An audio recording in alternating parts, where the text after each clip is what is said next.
Hi everybody, my name is Shayna, and with it being Mental Health Week, I wanted to make a video to address some of the things that are, basically setting off some red flags for me. We're in a new age of technology, social networking, and all of these things that our parents really didn't have growing up. So we're having some difficulties adjusting to the fact that, we know everything about these things, but our parents and grandparents do not.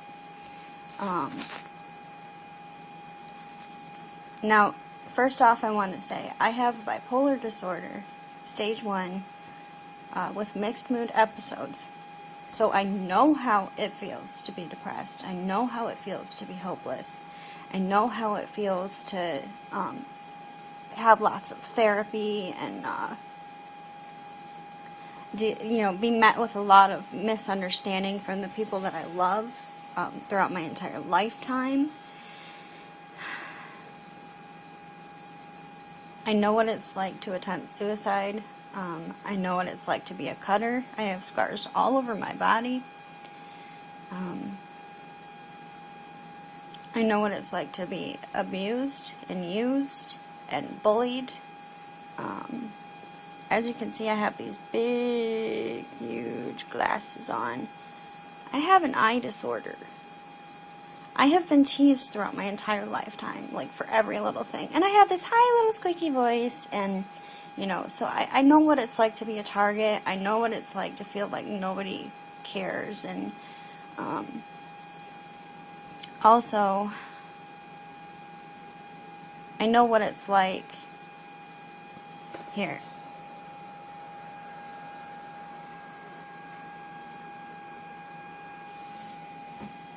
I have tons of meds. Tons.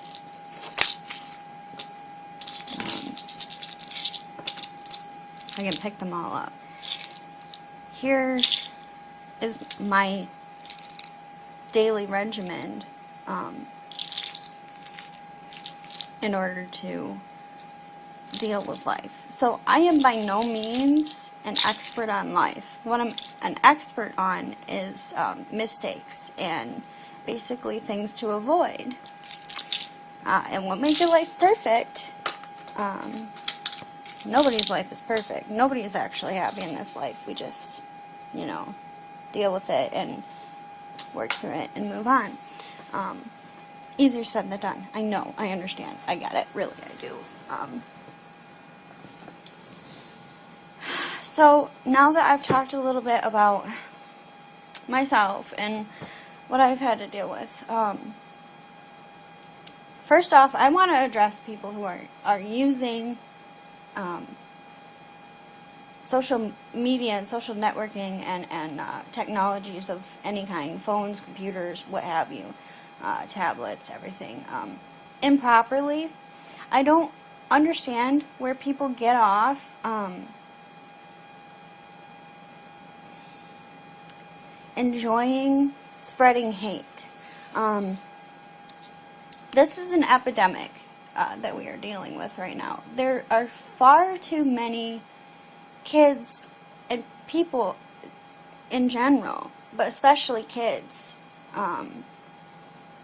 who we are losing today to suicide, and it doesn't make any sense, because I see people try to reach out and try to get the point across that, hey, I'm not okay, and I'm about ready to do something that, inside me, I really don't want to do.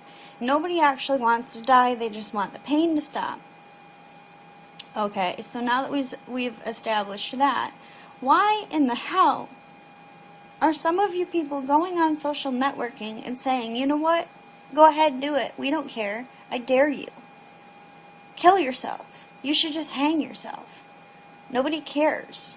Why are you doing this? Children are not born to hate. Children are born with eyes wide open, looking at the world with wonder.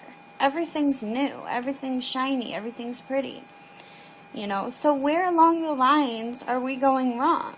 And who's going wrong? Teachers?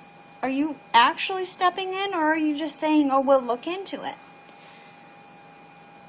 Administrators, do you have systems and programs and groups set up within your school system that can help kids who are hopeless so that they don't feel alone? Parents, are you having these discussions with your kids from an understanding, or maybe you don't understand where they're coming from, but are you saying, I'm willing to sit here long enough to figure it out with you? I'm willing to listen for as long as it takes to make sure that you're okay. Are we doing that? Are we building each other up, or are we tearing each other down? Now,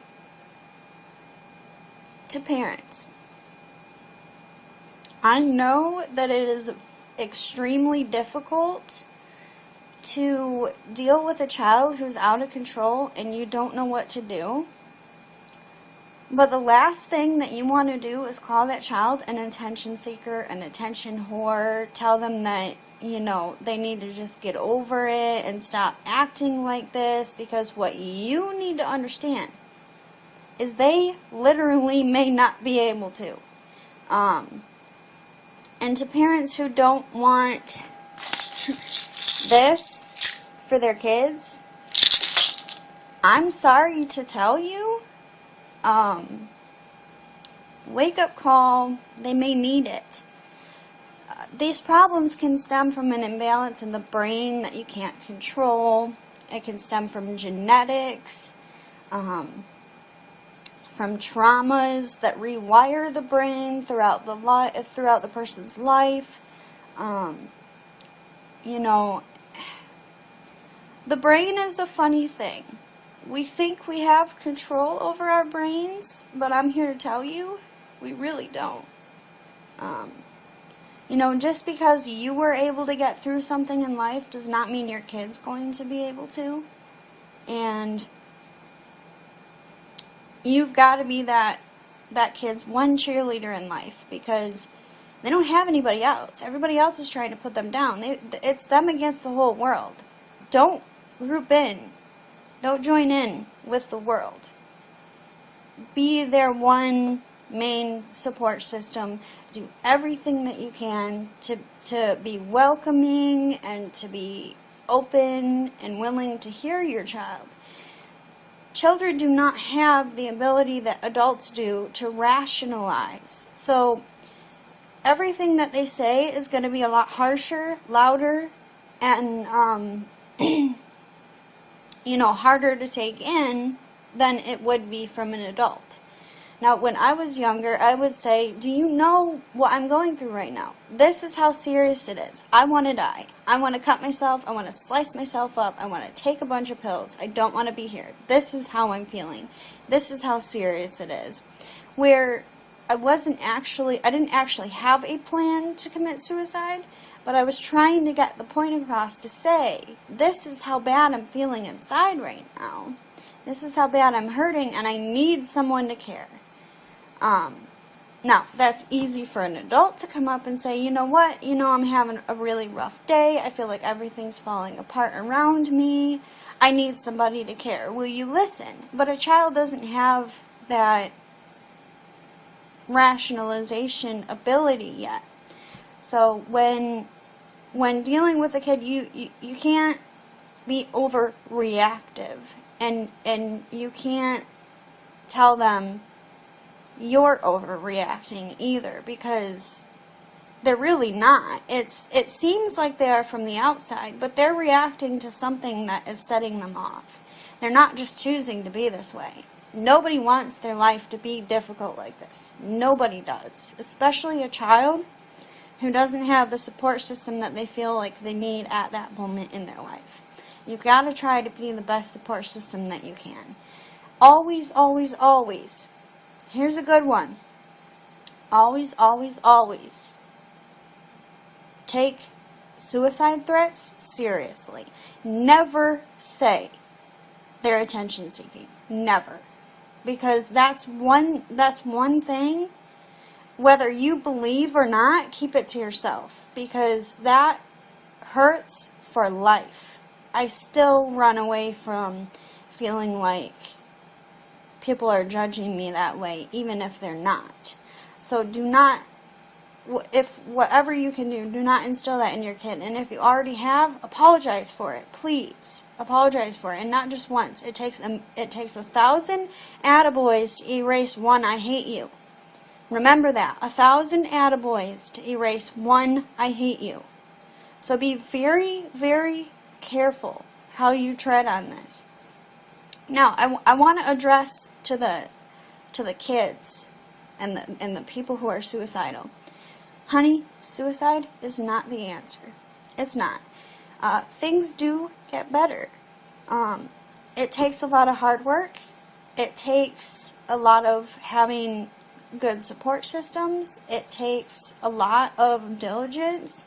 And sometimes it takes a lot of meds. You saw mine. Sometimes it takes a lot of medications and a lot of therapy, and but it really helps to have that one person in your life that you can talk to, whether it's a best friend or a mom or, a dad or a brother or sister, what have you.